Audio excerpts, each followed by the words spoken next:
Let's get more on the situation in and around Kiev and in the entire country now, live with Gerald Celente.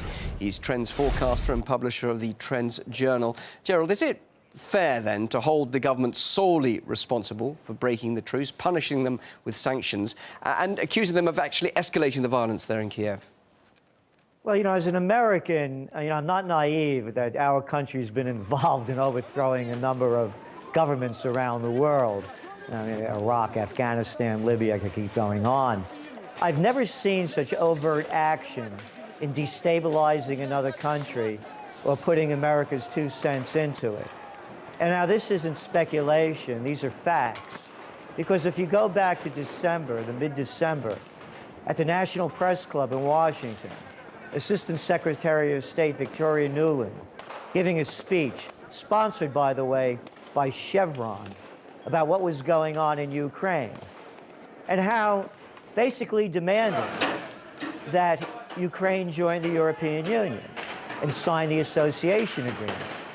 These are efforts by the United States, the European powers, to incorporate all of Eastern Europe and to isolate Russia. So when I say this isn't speculation. Anybody could go online and listen to her words. And she's also demanding that Ukraine obey the dictums set out by the IMF. And to use her words, there is, quote, no other path. So we're seeing Americans going to Ukraine and putting themselves in the center of this. It's like I've never seen before. I would like to read you a quote by Senator John McCain, who's in Ukraine in mid-December. So he put this all into perspective. This has nothing to do about democracy, as they keep talking about. This is only business. And he makes it very clear here. This is about the future you deserve, a future in Europe, a future of peace with all of your neighbors.